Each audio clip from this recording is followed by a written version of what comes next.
consistently shift from days to nights. This happened around the time my dad was doing night shifts. I would stay up really late on these nights watching movies. It's always taken me a long time to fall asleep, so after turning off the TV to go to sleep, I probably laid there for a good half hour. Then, I heard a toy fall over in my toy closet. It was nothing too suspicious, but it still creeped me out. But then, the doorknob to my closet started to wiggle, until finally unlocking the door. I hid under my covers, not making a sound. It was strangely quiet for a good 2 minutes, so I finally peeked my head out of the covers. There was a figure standing next to my bed, looking down at me. I screamed at the top of my lungs and began hugging the wall behind me. The figure looked out the window and then just walked away out of the room. I stayed in that position for like an hour before checking if he was really gone. The front door was left wide open, so it seemed he had left. I didn't get a minute of sleep that night.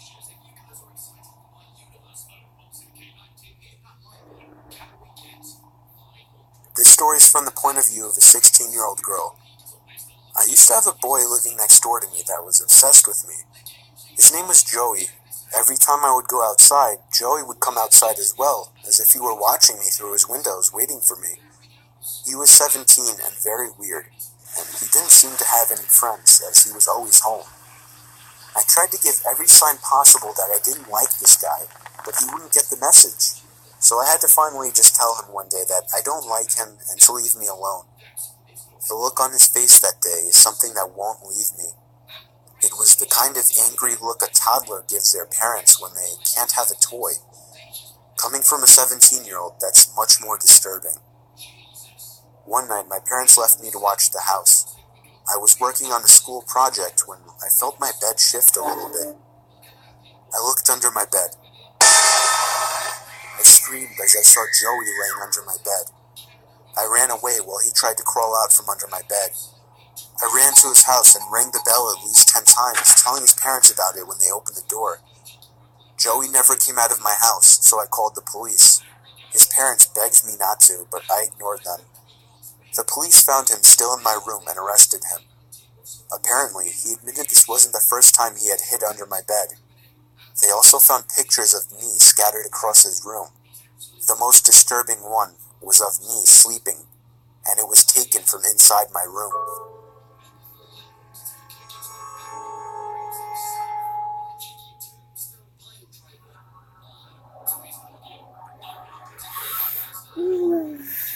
Working the night shift always sucked. I work in an office building and would constantly do the night shifts since it was the only time it would work out for me. I was just about always the only person on the floor I worked on, possibly in the whole building. There would always be a kind of eerie feeling to being in such a big building with most of the lights out and absolutely no one around. But on the upside, it was peaceful and less stressful, and I was able to get a lot of work done. There was this one night, though. It was a Friday night, around 2 in the morning. I was typing away on my keyboard when I heard a noise from outside my cubicle. It sounded like just a random crack from the walls or something. It's unusual in this building, but I didn't get too concerned about it. I resumed typing away and was once again interrupted by a sound. This time, the sound of a computer starting up. It caught me off guard. I was sure nobody else was working the night shift. I stood up on my chair to get a view over the cubicle walls.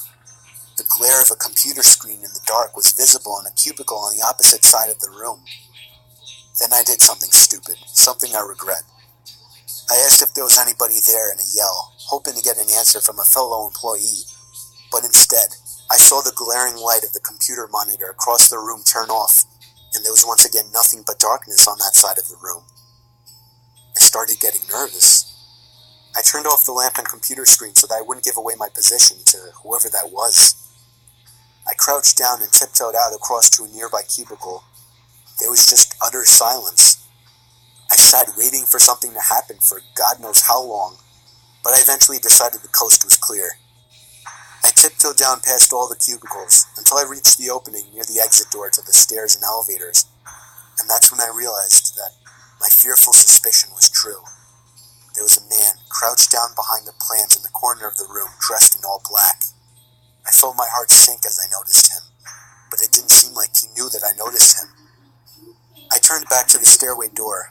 There was no way I was going to wait for the elevator and take a chance. I casually opened the door and closed it behind me, proceeding to walk down the stairs. After making it down about 2 flights of stairs, I heard the door above me push open aggressively, followed by manic, echoing footsteps coming fast down the stairs. I raced down the stairs, running as fast as I could, all while the footsteps above me were getting louder. I finally made it to the first floor, raced through the lobby, and out the front door. Whoever was in there didn't follow me. I immediately called the cops, along with one of my bosses. My boss said no one was scheduled to work except for me. The cops scanned the place from top to bottom. There was no one in there. I couldn't help them out with any description other than he was wearing all black.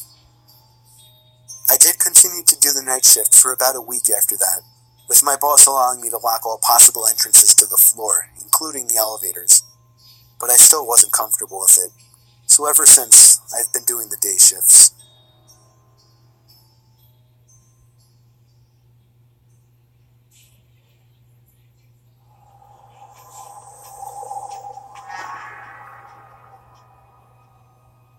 This happened 4 years ago when I was still in high school. I was told to do my last delivery of my shift. I got in my car, which was a 1999 Camry, perfect for delivering pizzas. I GPSed the address on my phone. I live upstate in the country, so all pizza deliveries were long drives. I remember the sun was starting to set, so it was probably around 7 o'clock. I'd say after a good 15 minutes of driving through the foresty dirt roads, my GPS said I had arrived. It was an old little cottage-like house made almost entirely of wood. It was sitting all by itself in the middle of absolutely nothing but forest. The lawn was completely unkept, as the grass was almost at knee height. I was used to this kind of thing, so I didn't think much of it. I took the pizza to the front door. There was no doorbell, so I knocked loudly on the door. Within 10 seconds, I heard the sound of footsteps hitting wood on the inside of the house. The footsteps made it to the door and stopped. I started to feel uneasy. I got the feeling that I was being watched, and that's when I noticed there was a peephole in the door. "It's the pizza guy," I called out. I heard a low, harsh-sounding voice on the other side of the door, telling me to bring the pizza out back. I didn't like the idea of going back there. Something didn't seem right. "Are you sure, sir?" I called out. He didn't answer my question. The sound of footsteps didn't move away from the door, so I had the feeling he was still watching me. I almost found myself walking back to my car, but I decided I didn't want any trouble with my boss. The last time I brought a pizza back, he gave me attitude, so I reluctantly walked through the uncut grass and around the small house to the back. I remember there was a shed and a little patio back there. In the patio, there was a table with 4 chairs surrounding it. In one of the chairs, facing away from me, I saw the head of somebody sitting in the seat. I began walking over and said, "Excuse me," but the person didn't even move an inch. "Excuse me," I said again louder. Then from behind me, I heard, "Psst, over here." I turned around to see a man poking his head out from the corner of the house, looking at me with a crazed smile. "Come over here, I want to show you something." I freaked out, turned around and ran around the house in the opposite direction, back to my car, for some reason still holding the pizza. I got in my car, started it, and got away from there. On my way back to the pizzeria, I pulled over to the side of the road and called the police. Eventually, I was informed that there was no sign of anybody having been in that house for a long time. I quit my delivery job a few days after that. I have no idea what would have happened to me had I gone up to that man, but to this day, I still wish I had just turned my head to see who or what was sitting in that patio chair.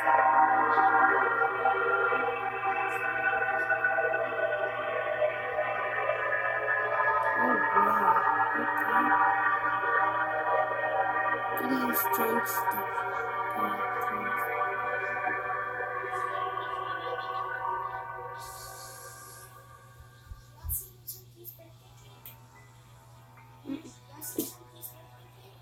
It was during a blizzard in Valley Stream. I was getting paid $250 to watch some couple's kid while they went away for the weekend. It's my His name was favorite Matthew. station. This took place on the first night, which was a Friday night. Matthew was already supposedly asleep while I was in the living room watching a movie. I got a knock at the door and looked at the clock. It was close to midnight. There was no way I was opening it. Not even 10 seconds later, I heard the sound of 2 or 3 men angrily banging on the door, telling me to open up. I felt like my heart was about to stop. I took a peek through the blinds, and there was somebody standing right on the other side of the window. I fell back in fear, and after managing to get back on my feet, I ran to the kitchen phone first thing to call the police. They said because of the weather, it could take a while for an officer to get here. I was told to take the child and hide somewhere until an officer arrived. They wanted to keep me on the line, but I wasn't thinking clearly in the heat of the moment and hung up. However, it wasn't until I ran through the living room that I realized the banging had stopped. I took a second peek through the living room window. Nobody was there now. I heard the sound of glass shattering from a few rooms over. My knees started to feel weak as I realized they had just broken the window and were about to climb into the house. I had to run and get Matthew. I couldn't just leave without him. Of course, when I got upstairs, there was no time left to run back downstairs, as I already heard footsteps and laughter coming from downstairs.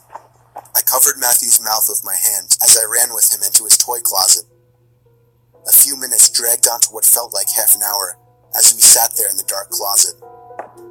Matthew began to squeal as footsteps on the carpet reached the outside of his bedroom door. There was more than one person. They came inside. There weren't many places to hide in this room. I was actually reflecting on my whole life, so sure I was gonna die. We heard the sound of a police siren outside, even from in the closet, and then I heard one of the men in the room mutter, "Aw, shit." I opened the door back up as I heard at least 3 pairs of footsteps hurriedly rushing down the stairs. They didn't get far, as the police later found their footprints in the backyard, leading to our shed. There were 5 men in total, and they were all arrested.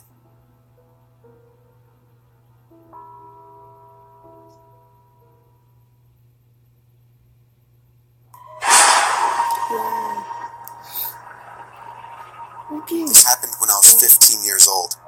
My best friend Anthony wanted me to come over for the night, since his parents would be gone all weekend. I rode my bike over and put it in his backyard before letting myself in through his back door. We played basically every video game he had, from FIFA all the way to Call of Duty, with popcorn and other junk food spilled out all over the floor.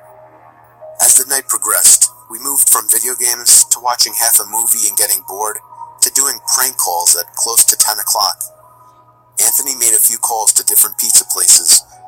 When it was my turn, I just dialed a few random numbers in hopes to get someone at their house. On, say, my 4th attempt, I finally reached somebody. A guy with a deep and rough voice picked up, answering with a yeah instead of a hello. Anthony's laughing in the background made me stumble with my words mid-sentence, ultimately cracking up into laughter. I had never done a prank call, so I sucked at it. The guy on the other end was silent. I regained a straight face and tried to continue with the call. It went something like this. Sir, would it be alright if I borrowed one of the wheels from your car? What's your name, kid? My name is Bob. Really? You sure it's not Anthony? It hit me like a brick. I looked up at Anthony, whose face was noticeably full of fear. I hung up the phone, not wanting to be on the line with whoever that was for another second. Anthony, who the hell was that? I asked him. I don't know, he told me. Does your caller ID info display your name or something? No, it shows my dad's name. We hopped on the computer and did some research, trying to figure out how it was possible to get someone's name through their phone number. It didn't make sense how he could get Anthony's name so quickly. He was way too young at the time to be on any of those personal information sharing websites. We ended up asking a question on Yahoo Answers, since no one had a similar experience. The question turned up no answers. I suggested he call his dad, but he said he wasn't supposed to have anybody over for the weekend, so he didn't want to call. We planned on sleeping in the living room, so we just resumed watching the movie that we hadn't finished from earlier. Right after the phone call had left my mind, me and Anthony looked at each other when we heard his front storm door opening, and then the doorknob to the front door began to turn. It only was able to turn about halfway before the lock restricted it. Anthony turned off the TV, and I went over to the window to see who it was. I spread the blinds open. There was a tall guy standing outside. He noticed the blinds moving and turned to look at me. I practically threw the blinds back into place. Me and Anthony hid in the kitchen, listening for any more noises. We heard the sound of the key to the backyard opening, as it was right outside the kitchen window. "God damn it," I said. "I forgot to shut the back door." Anthony urged me to run and shut it. I made it to the hallway leading to his back door and froze. There was a silhouette standing outside the back door. I don't think he noticed me, but he was surely looking into the house. He opened the door and stepped inside. I tiptoed to the kitchen and motioned for Anthony to follow me upstairs. We made it to his room as quietly as possible, pulling the door shut to avoid making any noise. We crawled under his bed. He had cloth covering the bottom of his bed, so you couldn't see anything under it unless you actually moved the cloth. The doors downstairs all opened, each one getting closer to the stairs. Thumps finally began up the stairs, and he was right outside the door now. The door to the room opened. I could hear Anthony's breathing. It was too loud. Footsteps moved over to the closet, and then the closet opened. I could hear the coat hangers being slid around as the fabric of the jackets and coats rubbed against each other. Footsteps moved over to the bed and stopped. I felt like my heart was about to explode out of my chest. Anthony's breathing was too loud. I had to cover his mouth with my hand. Nothing but silence in the room now. We laid still for so long, I almost thought he wasn't even in the room anymore. I moved my hand away from Anthony's mouth and whispered in his ear, "You think we can make a run for it?" He was about to answer when the most disturbing, memory-haunting scream I'd ever heard filled my ears as Anthony was seemingly dragged out from under the bed. I crawled out and saw him struggling with the man. I desperately looked around for anything to use as a weapon. I settled with the screwdriver sitting on his nightstand. I hurried over to the man and drove the screwdriver into his back. He let go of Anthony as he let out a scream of agony, giving us time to get the hell out of the house. Running onto the road would give away our position too easily. It would take too long to make it to his neighbor's house. We dove for the tree line in the woods and took cover behind a bush, watching the house. The back door opened as the man stepped outside, looking around the backyard. He then looked out to the woods. I felt his eyes pass me as he scanned through the tree line. It seemed that it was too dark for him to see us. Then, he turned his head back in our direction. I ducked behind the bush. "Joe, he's coming." "What?" "Dude, get up, we gotta run." He was right. The man was approaching us fast. How could he have seen us? We ran through the woods with the leaves crunching under us, giving away our position.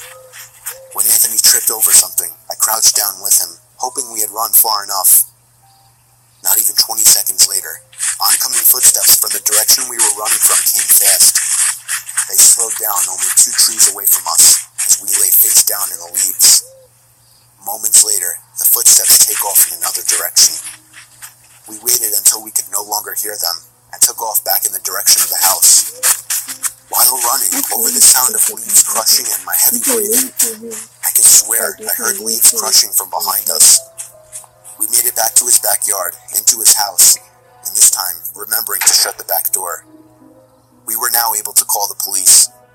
Anthony stayed on the line with them, while I patrolled the back windows, making sure nobody was out there. It was so dark, though, I couldn't see anything. So I did something that seemed stupid today. I turned on his backyard lights, and immediately in the distance, over by the woods, I saw him, standing in front of a big tree, He turned off back into the woods and disappeared out of sight. That was the last time me or Anthony ever saw him. I would be lying if I told you we heard the occasional knocks at our windows or something cliche. No, that was it. 5 years have passed and nothing has happened. Do I wonder if it was somehow linked to the prank call? Maybe. Does it make sense? Not really. But yeah, this was the story of how me and my still best friend Anthony almost died during a break-in.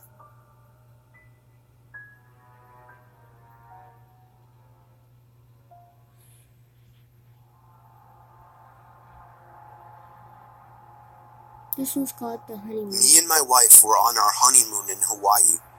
We were on the island of Oahu, sitting on the beach.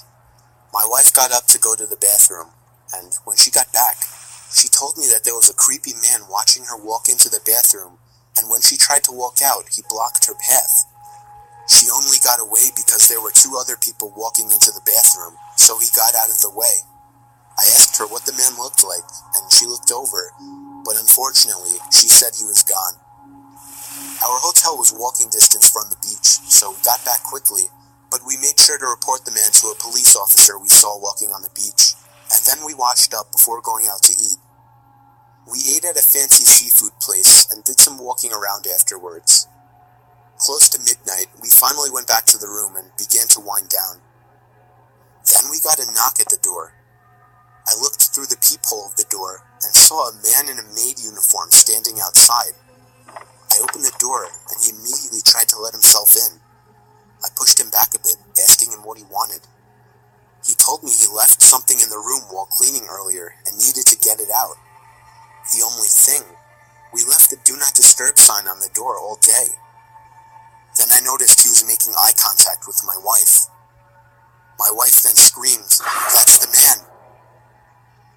I didn't understand at first, but it was too late for that. The man had already lunged at me, holding my throat with one hand while reaching behind himself with another. He pulled out a knife and started swinging at me, and if it weren't for my wife coming over and smashing his face with the lamp, I would have been as good as dead. The commotion drew out all the inhabitants of the neighboring rooms. One of the women started freaking out and screaming, making the situation worse. We called the police, and so did the hotel. It turned into a huge, horrible scene, but we were just happy to be alive. We were questioned when the police arrived, and some of the other people around us claimed to have witnessed it all. We still don't know what kind of intentions this guy had, but if I had to guess, I would say he wanted to get to my wife. He must have been one very dumb person to think he would get away with something like this in such a public building.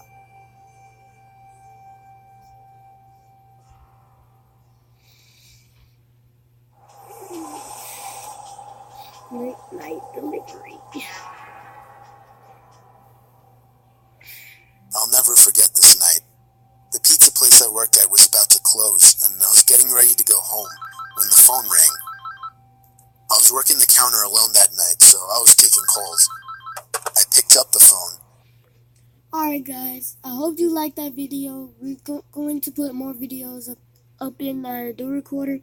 Please go ahead and subscribe to us, like all of our videos. Share the coins, share everything. Hope you enjoyed it. And I will see you guys next time. I'll keep you guys updated. And